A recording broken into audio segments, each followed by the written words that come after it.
5 దశాబ్దాల తమిళనాడు రాజకీయాల్లో కొత్త శకం మొదలైంది. రాజకీయాల్లోకి వచ్చిన రెండేళ్లలోనే సంచలన విజయాన్ని నమోదు చేసిన టీవీకే పార్టీ అసెంబ్లీ బలపరీక్షలో నెక్కింది. తమిళనాడు మ్యాజిక్ ఫిగర్ 118ని దాటేసి 144 మంది సభ్యుల బలంతో బల నిరూపణ చేసుకుంది. విజయ్కి వ్యతిరేకంగా 22 మాత్రమే ఓట్లు వేశారు. 59 మంది డిఎంకే సభ్యులు బల పరీక్షలో పాల్గొనకుండా వాకౌట్ చేశారు. తమిళనాడు అసెంబ్లీ ఎన్నికల్లో 65% ప్రజలు విజయ్ను వ్యతిరేకించారని ఉదయనిధి స్టాలిన్ ఆరోపించారు. షణ్ముగం నేతృత్వంలోని 30 మంది అన్నాడీఎంకే ఎమ్మెల్యేలు ప్రభుత్వానికి మద్దతు ప్రకటించారు. మొత్తంగా తమిళనాడు రాజకీయాల్లో కొత్త ప్రభుత్వం కొలువుదీరింది. దశాబ్దాలుగా తమిళ రాజకీయాలకు డిఎంకే, ఏఐఏడిఎంకేలు మాత్రమే శాసిస్తున్నాయి. 2026లో మొత్తం కథ మారిపోయింది.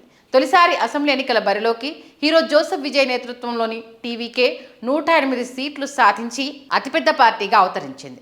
తమిళనాడులో టీవీకే విజయ్ వెనుక ఒక కొత్త తరహా కన్సల్టెన్సీ పాలిటిక్స్ ఉన్నాయి.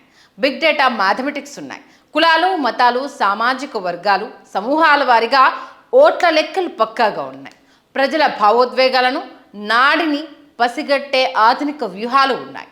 అన్నింటిని మించి ఉచితాలకు అలవాటు పడిన ప్రజల మూక మనస్తత్వాన్ని కన్సల్టెన్సీ పాలిటిక్స్ సులువు చేసేశాయి. తమిళ రాజకీయాల్ని మలుపు తిప్పడం వెనుక పెద్ద కథే ఉంది.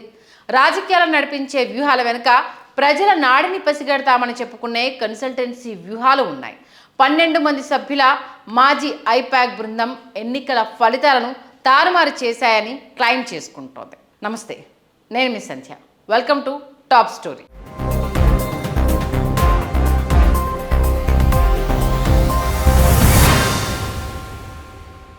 భారతదేశ రాజకీయాల్లో 2014 నుంచి ఒక కొత్త ఒరవడి మొదలైంది. దేశీయంగా మొబైల్ వినియోగం పెరిగిన తర్వాత డిజిటల్ సమాచార విప్లవాన్ని రాజకీయాల్లోకి ఒడిసి పట్టుకోవడం మొదలైంది. 2014 నుంచి ఓట్ల లెక్కలు, అంచనాలు మారిపోయాయి. అప్పటి వరకు ఎన్నికలంటే సభలు, పోస్టర్లు, క్యాడర్, కుల సమీకరణాలు, భారీ బహిరంగ సభలు మాత్రమే ఉండేవి. 2014 తర్వాత రాజకీయాల్లో విస్తృత మార్పులు వచ్చేశాయి. సాంకేతిక పరిజ్ఞానాన్ని వినియోగించడం, విస్తృత డేటాబేస్ వినియోగం మొదలైంది. బూతుల వారీగా ఓటర్ల సర్లని ఒడిసిపట్టుకునే టెక్నాలజీ వినియోగం కూడా ప్రవేశించింది. క్లుప్తంగా చెప్పాలంటే దేశ రాజకీయాలను కన్సల్టెన్సీలు నడపడం మొదలైంది. ప్రశాంత్ కిషోర్ సారథ్యంలోని ఐపాక్ ఎన్నికల్ని ప్రభావితం చేయడం మొదలైంది. కన్సల్టెన్సీ పాలిటిక్స్ లేదా ఫ్రీ బేస్ పాలిటిక్స్కు దేశంలో ప్రశాంత్ కిషోర్ ఆద్యుడయ్యాడని చెప్పొచ్చు. అంతకుముందు సెఫాలజిస్టులు ఓట్ల సర్లిని అంచనా వేసే సంస్థలు ప్రీ పోల్, పోస్ట్ పోల్ అంచనాలు రూపొందించడం మాత్రమే దేశీయ రాజకీయాలకు అలవాటు. దేశ రాజకీయ పార్టీలకు కన్సల్టెంట్ల అవసరం ఏమిటో ప్రశాంత్ కిషోర్ చూపించాడు. వాటి సాయంతో రాజకీయ పార్టీలు అధికారానికి చేరువ చేసే రుచి చూపించాడు. ప్రశాంత్ చూపిన బాటలోనే అతనితో కలిసి పనిచేసిన వ్యూహకర్తలు సొంతంగా ఎదిగారు. పలు రాష్ట్రాల్లో తమ సత్తా చాటుకున్నారు. దేశమంతటా రాష్ట్రాల అసెంబ్లీ ఎన్నికల్లో వాటి ఉనికి అనివార్యంగా మారింది. ఐపాక్ గుట్ నుంచి తయారైన వ్యూహకర్తలు దేశవ్యాప్తంగా తాము ఫలితాలను సాధించామని క్లెయిమ్ చేసుకుంటున్నారు. ఈ జాబితాలో మైండ్ షేర్ అనలిటిక్స్ గ్రూప్స్కు చెందిన సునీల్ కన్గోలు, షో టైమ్ కన్సల్టెన్సీకి చెందిన రాబిన్ శర్మల సరసన ఇంకో పేరు పెట్టని ఇండివిజువల్ గ్రూప్ తెరపైకి వచ్చింది. తమిళనాడులో కొత్తగా పుట్టిన టీవీకేకు విజయం సాధించడంలో ఆ బృందం సక్సెస్ అయింది. నిజానికి మ్యాజిక్ ఫిగర్ సాధించలేకపోయినా సింగిల్ లార్జెస్ట్ పార్టీగా అవతరించడంలో వారు విజయం సాధించారు. ఈ బృందానికి కపిల్ సాహు సారథ్యం వహించారు. తమిళనాడు ఎన్నికలు ఎందుకు ప్రత్యేకం? తమిళనాడు అసెంబ్లీ ఎన్నికల ఫలితాలు ఈ 2 విషయాలను ప్రత్యేకంగా అద్దం పడుతున్నాయి. తమిళ రాజకీయాల్లో అధికార మార్పు తర్వాత దేశ రాజకీయాల్లో పొలిటికల్ కన్సల్టెన్సీ గ్రూపుల ప్రభావం పెరుగుతున్న వైనానికి ముఖ్యంగా అద్దం పడుతోంది. తమిళనాడు అసెంబ్లీ ఎన్నికలను అన్ని పార్టీలు ప్రతిష్టాత్మకంగా తీసుకున్నాయి. దక్షిణాదిన పాగా వేయాలని బీజేపీ ఎప్పటి నుంచో ఉవ్విళ్ళూరుతూ ఉన్నా అది సాధ్యం కావడం లేదు. విచిత్రంగా రాజకీయాల్లోకి వచ్చిన అనతి కాలంలోనే టీవీకే విజయం సాధించి చరిత్ర సృష్టించింది. ఇక తమిళనాడులో మరోసారి గెలిచి తీరాలనుకున్న డిఎంకే కోసం భారీ యంత్రాంగాన్ని రంగంలోకి దింపింది. టీవీకే మొదట్లో ఐపాక్ సేవల్ని వినియోగించుకున్న తర్వాతి కాలంలో అది తప్పుకుంది. డిఎంకే కోసం దేశంలోని పెద్ద కన్సల్టెన్సీ సంస్థలు పనిచేశాయి. వాటిలో IPAC, show time, design box, pen వంటి కన్సల్టెన్సీ బృందాలు ఉన్నాయి. ఈ సంస్థలకు గత ఎన్నికల్లో విజయాలు సాధించిన నేపథ్యంతో పాటు ఎన్నికల నిర్వహణలో అనుభవం, డిజిటల్ క్యాంపెయిన్ మాడ్యూల్స్, విస్తృత సమాచార వ్యాప్తి చేయగల సత్తా ఉన్నాయి. ఒక రకంగా డిఎంకే గెలుపు నల్లేరు మీద నడక అని అంతా భావించే స్థాయిలో ప్రచారాన్ని హోరెత్తించారు. మరోవైపు సినీ నటుడు విజయ్ కోసం ఓ చిన్న బృందం పనిచేసింది. కపిల్ సాహు నేతృత్వంలోని 12 మంది సభ్యుల బృందం ఎన్నికల్లో కన్సల్టెన్సీ సేవల్ని అందించింది. కపిల్ సాహుకు గతంలో ఐపాక్లో పనిచేసిన అనుభవం ఉంది. సొంతంగా ఎదగాలనే లక్ష్యంతో విజయ్ తరపున పనిచేయడానికి ముందుకొచ్చారు. ఎన్నికల్లో విజయ్ పార్టీకి 108 స్థానాలు రావడంతో తమ టీం వర్క్ పనిచేసిందని కపిల్ బృందం క్లెయిమ్ చేసుకుంటోంది. తమిళనాడు ఎన్నికల ఫలితాలను మార్చేయడంలో తాము విజయం సాధించామని కపిల్ బృందం చెప్తోంది. ఇక డిఎంకే కూటమి భారీ నెట్వర్క్తో వ్యవస్థీకృత ప్రచారం చేసిన 59 స్థానాలకు మాత్రమే పరిమితమైంది. కానీ తొలిసారి ఎన్నికల్లోకి దిగిన టీవీకే 108 స్థానాలు గెలుచుకుంది. తొలి అసెంబ్లీ ఎన్నికల్లోనే టీవీకే తమిళనాడులో అత్యధిక స్థానాలు గెలిచి సింగిల్ లార్జెస్ట్ పార్టీగా అవతరించింది. ఇక కపిల్ సాహు బృందం అనుసరించిన వ్యూహాలు ఎన్నికల సరళిని మార్చేశాయని చెప్తున్నారు.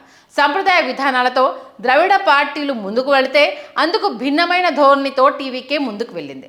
ప్రధాన పార్టీలు, సంస్థాగత నిర్మాణం, booth level poll management, party శ్రేణులతో ప్రచారాలపై ఆధారపడ్డాయి. అదే సమయంలో కపిల్ సాహు బృందం మారుతున్న తమిళ ఓటర్ల ఆలోచనలకు తగ్గట్టు తమ వ్యూహాలను అమలు చేసినట్టుగా చెప్తోంది. స్థానిక సెంటిమెంట్లను గుర్తించడం, డిజిటల్ క్యాంపెయిన్ అమలు చేయడం, దీంతో పాటు వేగవంతమైన స్పందన చూపడం వంటి వ్యూహాలను అమలు చేశాయి. సింపుల్గా చెప్పాలంటే పాత పార్టీలు యుద్ధానికి కత్తి డాలుతో వస్తే డీవీకే డ్రోన్లతో విరుచుకుపడింది.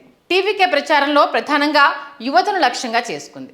విజయ్కున్న సినీ గ్లామర్ను ఓట్లుగా మలిచేందుకు ప్రయత్నించింది. యువకులు మొదటిసారి ఓటుకు వచ్చిన వారిని ఆ పార్టీ సులువుగా ఆకర్షించింది.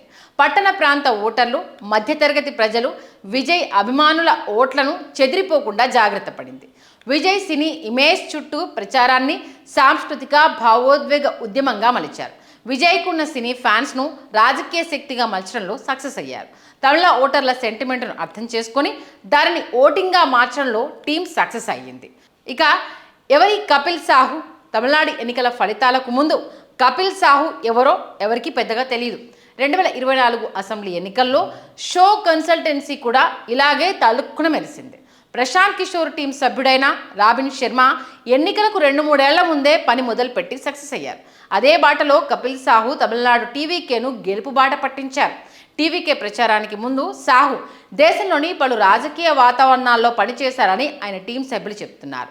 ఢిల్లీ, సిక్కింలో జరిగిన ఎన్నికల్లో ప్రభావశీలత చూపారని ఆయన సహచరులు చెప్తున్నారు. తమిళనాడు ఫలితాల తర్వాత దేశవ్యాప్తంగా ఒక చర్చ మొదలైంది.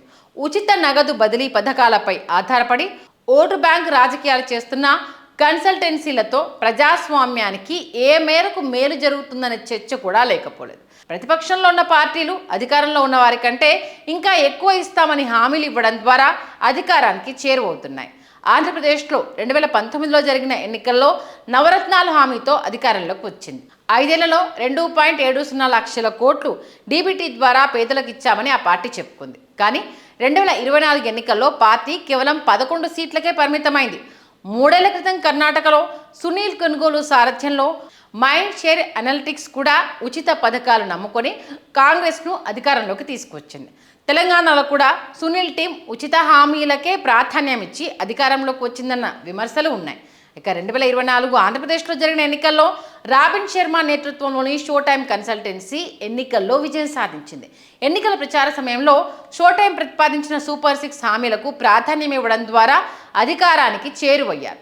ఎన్నికల తర్వాత ఖజానా పరిస్థితి అర్థమై తరచూ ముఖ్యమంత్రి ఆర్థిక ఇబ్బందులను ప్రజలకు మొరపెట్టుకుంటున్నారు. అంటే ఓవరాల్గా గ్రౌండ్ లెవెల్ రియాలిటీని మిస్ అయిపోతున్నారు. తాజా ఎన్నికల్లో తమిళనాడులో కపిల్ సాహు టీం కూడా ఇదే ఫార్ములాని ఫాలో అయింది. అనేక విమర్శలు కూడా ఈ అంశానికి సంబంధించి ఉన్నాయి. ప్రజలకు ఉచిత హామీలను ఇవ్వడం ద్వారా ఓటర్లను ఆకర్షించాలనే ఆరోపణలున్నాయి.